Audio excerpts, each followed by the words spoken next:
اپنے پیر صاحب کے بارے میں کچھ بتائیں.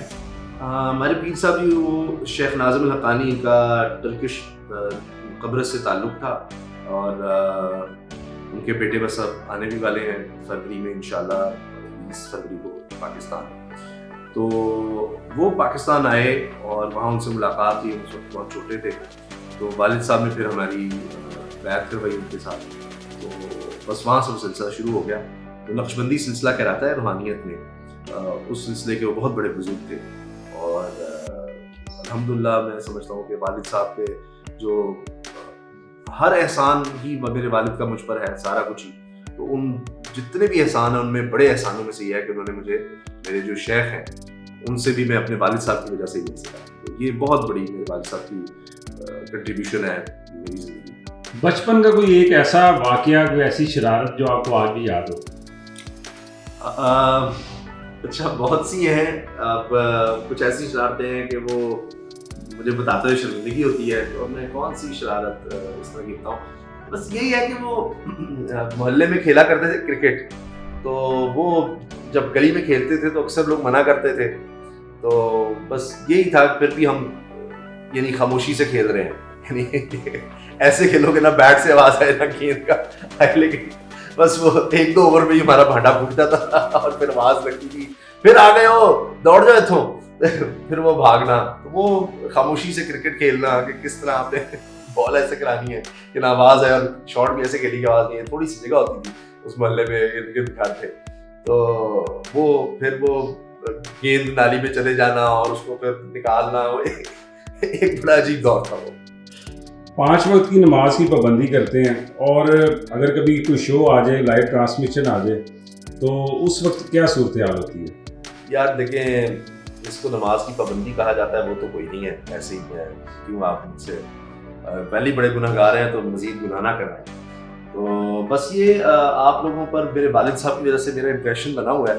تو ورنہ میں کوئی اتنا کیا کہیں کہ صوم و صلات کا کہاں پابند. بس یہ والد صاحب کی وجہ سے ایسے لوگ سمجھ لیتے ہیں، لیکن وہ چراغ تلے اندھیرا والی بات ہے کہ ہمارے والد صاحب جو ہے نا، اللہ تعالیٰ نے ان پر بڑا ہی فضل و کرم ہے، بڑے صاحب اخلاص انسان ہیں روحانی طور پر، اور جو ان کا سرکار دو عالم صلی اللہ علیہ وسلم سے عشق ہے وہ بڑا ہی کمال ہے. تو بس میں تو شرمندہ رہتا ہوں ان کو جب دیکھتا ہوں کہ وہ کہاں اور ہم کہاں.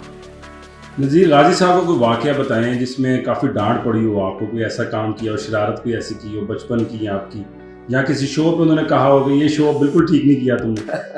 وہ رہتا ہے کہ والد صاحب کہتے ہیں کہ کسی بھی چیز کی، مطلب کسی کی تعریف ہے تو وہ بھی بہت زیادہ نہ کرو، تنقید ہے تو وہ بھی ایک حد سے زیادہ نہ کرو، اور تلفظ کا، لہجے کا، لباس کا، اس پر بہت زیادہ ڈانٹ پڑتی رہی ہے مجھے.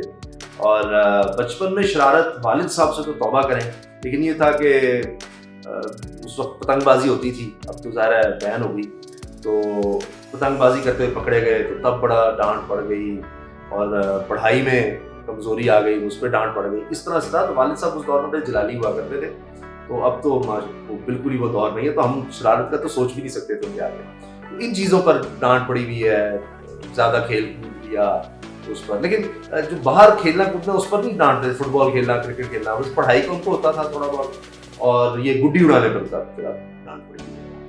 میڈیا کے حالات آج کل بہت برے جا رہے ہیں، کس کو قصوروار سمجھتے ہیں؟ دیکھا جائے تو میں سمجھتا ہوں کہ ایک تو نا صحافت کا جو حال ہوا ہے اس میں ہم صحافی سب سے بڑے قصوروار ہیں. اور کئی جگہوں پر یہ ہوا کہ خود جو صحافی لوگ آئے اور ہائی پوزیشنز پہ گئے، انہوں نے بھی مالکان کو ایسے کہ جو نئے لوگ آئے، میں ان کی بات کر رہا ہوں، جب ہم کہ نچوڑنے کی کوشش کی، اور اتنا زیادہ پیسہ لگوا دیا کہ میری پیسہ بہت ہے تو اپنے لوگ بس کرواتے چلے گئے، اور بڑا کچھ. اس میں ایک تو یہ بھی بڑا ہاتھ ہے میں سمجھتا ہوں. اس کے علاوہ ہماری جو مین چیز ہے وہ ہے معیشت، کیونکہ اپنے سے شروع کرنا چاہیے نا. پہلے اپنے گریبان میں اگر ہم جھانکیں تو ہمارا بھی قصور ہے. ملک کے معاشی جو حالات ہیں وہ سب کے سامنے ہی ہیں، مہنگائی، غربت، بے روزگاری، اوور آل اتنے برے حالات ہیں. پھر ورلڈ اکانومی بھی نیچے گئی ہوئی ہے. یہ سارا امپیکٹ آیا ہے، اور پھر سیچوریشن آ گئی کہ اتنی آبادی میں اتنے زیادہ چینلز، پھر ان کی مارکیٹنگ، یہ سب ریزنز. پھر ظاہر ہے کہ کوئی بھی شخص ہے جو مالک ہے وہ پروفٹ کے لیے آتا ہے. تو اس کا جب پروفٹ کم ہونا شروع ہو گیا تو یہ نہیں ہے کہ وہ کما نہیں رہے یا لاس، بھائی اس نے اربوں روپیہ کمایا ایک ادارے سے، ٹھیک ہے، بہت سے ادارے ایسے ہیں، اب وہ کہتے ہیں وہ جو ہم نے کما لیا اب مزید وہاں سے پیسہ نکال کے نہیں اس میں ڈالنا، اگر اس میں سے پیسہ نہیں آ رہا ہم نے کہیں اور سے نہیں ڈالنا، حالانکہ ہم بہت پیسہ کما چکے ہیں، کہیں اور کما رہے ہیں، یعنی 10 کاروبار ہیں تو آپ 100 روپیہ کما رہے ہیں تو 5 روپے اس میں سے لاس اگر ہو رہا ہے تو انہوں نے وہاں سے 5 روپے بھی نہیں ڈالنا، تو اس وجہ سے پھر ڈاؤن سائزنگ اور یہ سب آ رہا ہے۔ فیوریٹ صحافی؟ بہت سے ہیں، سبھی میرے سے بہتر ہیں، جتنے بھی ساتھی ہیں ہر ایک سے سیکھنے کو ملتا ہے، تو کسی ایک کا نام لینا ہے پر وہ یہ لگتا ہے کہ جی بس یہی ہے، تو کسی کی کوئی بات، اگر وسیم مدامی، میں سمجھتا ہوں اگر آپ نے ایک نام ہی کہنا ہے تو میں وسیم مدامی کہوں گا، کیونکہ ہی از دا موسٹ ورسٹائل، یعنی آپ ان سے اسپورٹس کروائیں، آپ ان سے کرنٹ افیئرس کروائیں، آپ ان سے ریلیجیس شو کروائیں، آپ ان سے کامیڈی شو کروانا ہے، لائیو ٹرانسمیشن کروانی ہے، کچھ بھی، تو کمال۔ فیوریٹ کو اینکر؟ ہما میر شاہ، جسٹس نذیر غازی، عاشق رسول، اسامہ غازی، انتہائی گناہ گار۔ اپنے فینس کے لیے ایک پیغام؟ بس دعا کر دیا کریں کہ اللہ تعالیٰ ہدایت دے۔